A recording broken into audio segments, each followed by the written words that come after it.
Welcome to Mouhas diary my channel. জয় শ্রীকৃষ্ণ, জয় গোপাল, জয় গোবিন্দ, রাধে রাধে। আজকে বৃন্দাবন পরিক্রমাতে বন্ধুরা তোমাদের আমি কোথায় নিয়ে যাচ্ছি দেখো, তোমরা একটু আমার ভিডিওটা প্রথম থেকে দেখো।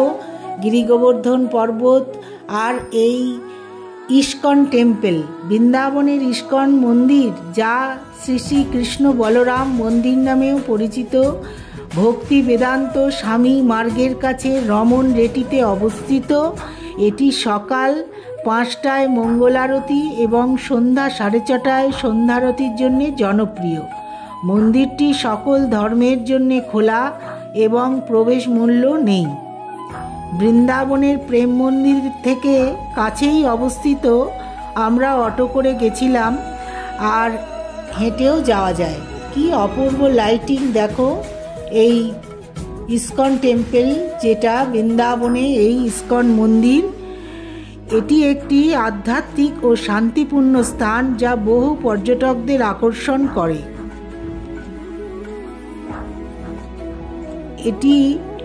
এই মন্দিরটির ভেতরে এই রাধা কৃষ্ণের এই বিগ্রহ অপূর্ব সুন্দর।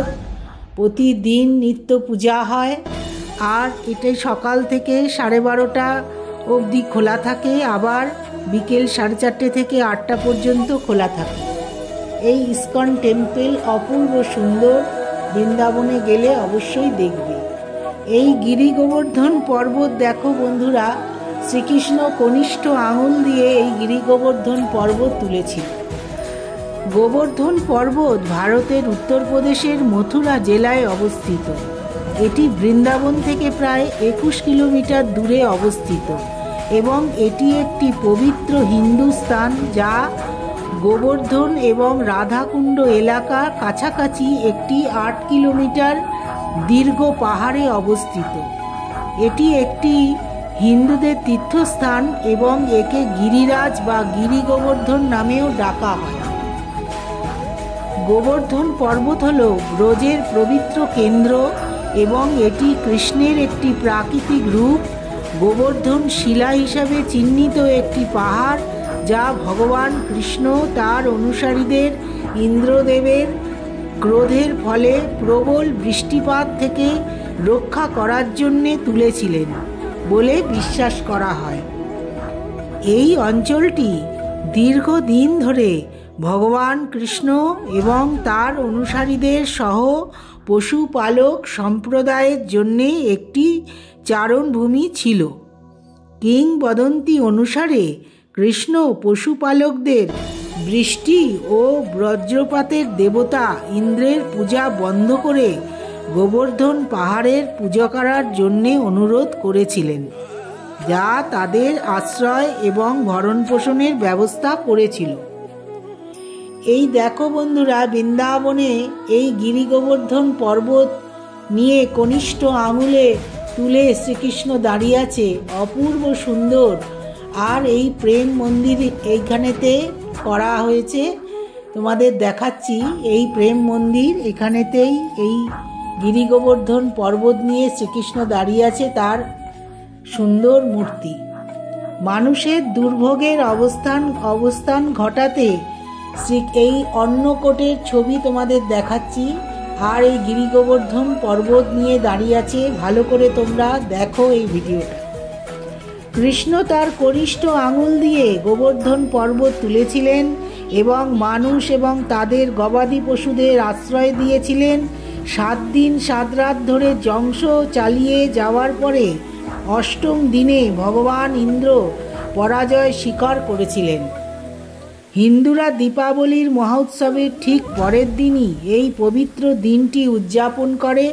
মানুষ ভগবান কৃষ্ণের পাশাপাশি গোবর্ধন পর্বতেরও পূজা করে, যা অশুভের ওপর শুভের বিজয়ের প্রতীক।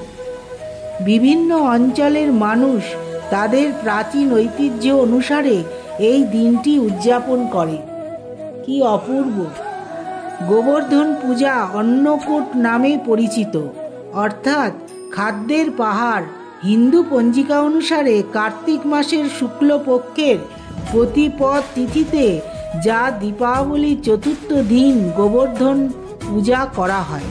ভক্তরা গোবর্ধন গিরির উপাসনা করে এবং কৃতজ্ঞতার চিহ্ন হিসাবে কৃষ্ণকে বিভিন্ন ধরনের নিরামিষ খাবার প্রস্তুত করে ও অর্পণ করে। এইবার দেখো আমরা রাধাকুণ্ডে চলে এসেছি। এই কুসুম সরোবর, এইখানে রাধিকা চান করত আর ফুল তুলে মালা গেঁথে শ্রীকৃষ্ণকে পরাতো এই কুসুম সরোবর। এইবার আমরা চলে এলাম রাধাকুণ্ডে। এই রাধাকুণ্ড আর শ্যামকুণ্ড এই প্রাচীন মন্দির, গিরি গোবর্ধন ভগবান শ্রীকৃষ্ণের মন্দির।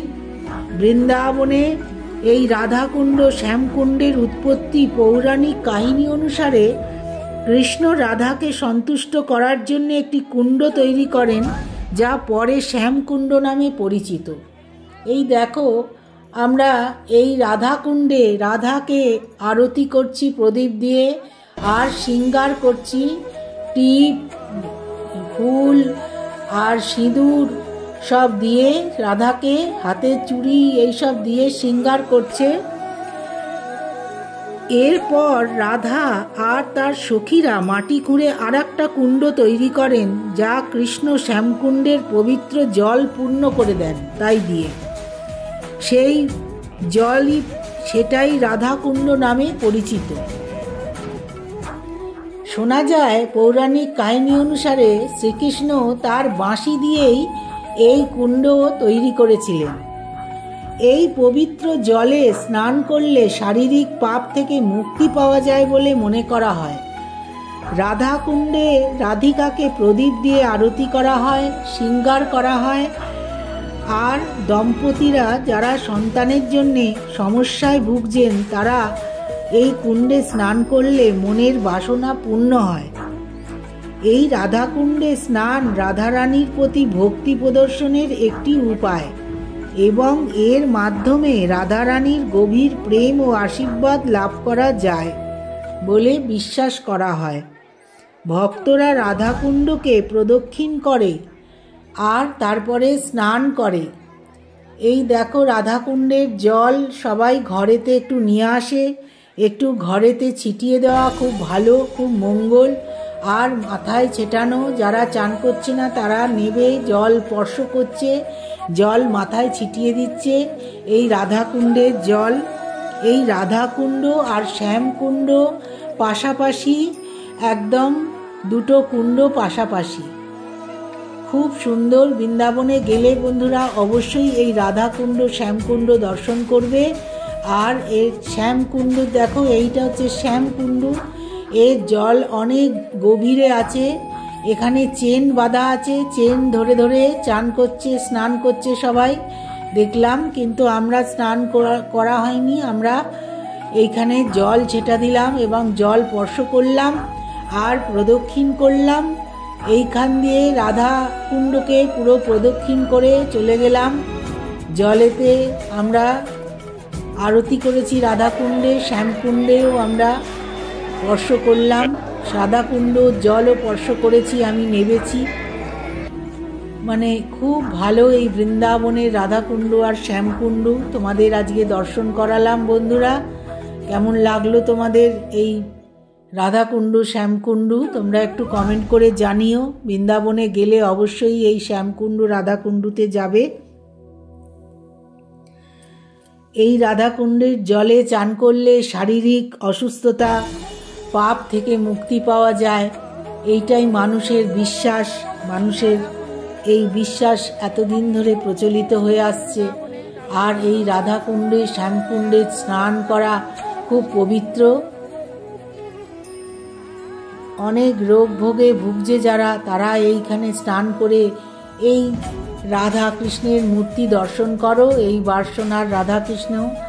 আর এই গিরিগোবর্ধন পর্বত হাতে নিয়ে আছে কৃষ্ণ, স্বয়ং কৃষ্ণ যে অর্জুনের সারথি ছিল, সেই কৃষ্ণর এই লীলাক্ষেত্র এই বৃন্দাবনে অপূর্ব সুন্দর। তোমাদের আজকে এই রাধাকৃষ্ণের এই শ্যামকুণ্ড রাধাকুণ্ড দেখালাম, আর গিরিগোবর্ধন পর্বত দেখালাম, ইস্কন টেম্পল দেখালাম।